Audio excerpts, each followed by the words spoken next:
ಏನು ಕರ್ನಾಟಕದ ಕಾಂಗ್ರೆಸ್ ಸರ್ಕಾರ ಇವತ್ತು ಜಾತಿ ಗಣತಿ ನಡೆಸಿ ಮತ್ತೆ ಇನ್ನೊಂದು 15 ದಿವಸಗಳಲ್ಲಿ 22ರೊಳಗೆ ಮಾಡಬೇಕು ಅಂದ್ಬಿಟ್ಟು ಸುಮಾರು 46 ಸಣ್ಣ ಪುಟ್ಟ ಜಾತಿಗಳನ್ನ ಇವತ್ತು ದಲಿತ ಕ್ರಿಶ್ಚಿಯನ್ನು, ಕುರುಬ ಕ್ರಿಶ್ಚಿಯನ್ನು, ದ್ರಾವಿಡ ಕ್ರಿಶ್ಚಿಯನ್ನು, ಬಲಿಜಿಗ ಕ್ರಿಶ್ಚಿಯನ್ನು, ಆಚಾರ್ಯ ಕ್ರಿಶ್ಚಿಯನ್ನು ಈ ಥರ ಮಾಡಕ್ಕೆ ಕೊಟ್ಟಿದೆ.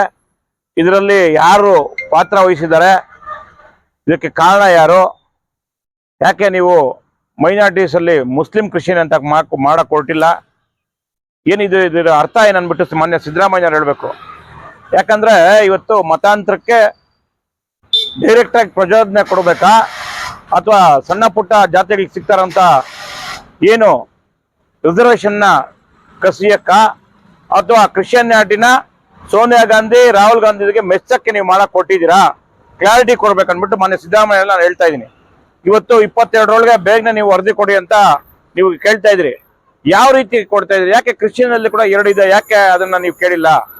ಯಾಕೆ ಮುಸ್ಲಿಂ ಕ್ರಿಶ್ಚಿಯನ್ ಅಂತ ಮಾಡಕ್ ಕೊಟ್ಟಿಲ್ಲ? ಅಂದ್ರೆ ನೀವು ಹಿಂದೂಗಳನ್ನ ಹೊಡೆಯುವಂಥದ್ದು, ಹಿಂದೂಗಳಿಗೆ ಬರುವಂತ ಸಣ್ಣ ಪುಟ್ಟ ಜಾತಿಗೆ ಬರುವಂತ ಏನ್ ಇವತ್ತು ರಿಸರ್ವೇಶನ್ ಇದೆ ಅದನ್ನ ಕಿತ್ಕೊಂಡು ಕ್ರಿಶ್ಚಿಯಾನಿಟಿನ ಬೆಳೆಸ್ಬೇಕಂತ ಮಾಡ್ತಾ ಇರೋದಾ? ಏದ್ರ ಒಂದು ಹುನ್ನಾರ?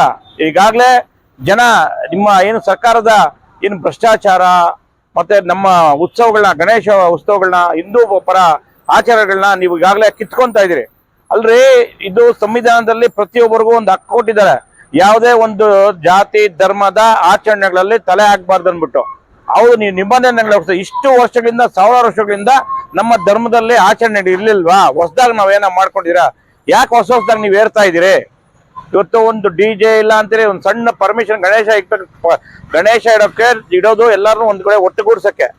ಇದನ್ನೆಲ್ಲ ನೋಡಿದ್ರೆ ಎಲ್ಲ ಒಂದ್ ಕಡೆ ಸಿದ್ದರಾಮಯ್ಯನವರು ಟೋಟಲ್ ಹಿಂದುತ್ವನ ಹೊಡಿಬೇಕು ಅಂತ ಹೊಡಿತಾರೆ. ನೀವು ಎಷ್ಟು ಸಾವಿರಾರು ವರ್ಷಗಳ ಮೇಲೆ, 1000 ವರ್ಷಗಳಿಂದ ಹಿಂದೂ ಮೇಲೆ, ಹಿಂದೂ ರಾಷ್ಟ್ರದ ಮೇಲೆ ದಬ್ಬಾಳಿಕೆಗಳು, ದೌರ್ಜನ್ಯ ನಡೀತದೆ. ಇದನ್ನೆಲ್ಲ ಮೀರಿ ಹಿಂದುತ್ವ ಇವತ್ತು ನಿಂತ್ಕೊಂಡಿದೆ. ಪ್ರಪಂಚದಲ್ಲಿ ಶ್ರೇಷ್ಠವಾದ ಧರ್ಮ ಯಾವ್ದನಿದೆ ಅದು ಹಿಂದೂ ಧರ್ಮ ಅಂತ ಹೇಳ್ತಾರೆ. ಆ ಧರ್ಮದಲ್ಲಿ ಹುಟ್ಟಿ ನೀವು ಕೂಡ ಇದನ್ನ ಒಡೆಯಕ್ ಕೊಟ್ಟಿರೋದು ಎಷ್ಟು ಸಮಂಜಸ?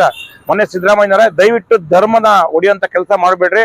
ದಯವಿಟ್ಟು ನೀವು ಚೆನ್ನಾಗಿರ್ಬೇಕು ಅಂತಿದ್ರೆ, ಒಳ್ಳೆ ರಾಜಕಾರಣಿ, ಒಳ್ಳೆ ಮುಖ್ಯಮಂತ್ರಿ ಆಗ್ಬೇಕಂತಿದ್ರೆ ಬೇರೆಯವ್ರಿಗೆ ಆದರ್ಶ ಆಗಿರಿ. ನೀವು ಅಟ್ಲೀಸ್ಟ್, ನಾವಂತೂ ನಿಮ್ಗೆ ಓಟ್ ಹಾಕಿಲ್ಲ, ನಿಮ್ಗೆ ಓಟ್ ಹಾಕಿರೋ ಹಿಂದೂಗಳನ್ನ ಒಬ್ಬ ಆದರ್ಶಪ್ರಾಯಕವಾಗಿ ನಡ್ಕೊಳ್ಳಿ ಅಂತ ಈ ಮೂಲಕ ಹೇಳ್ತೀನಿ.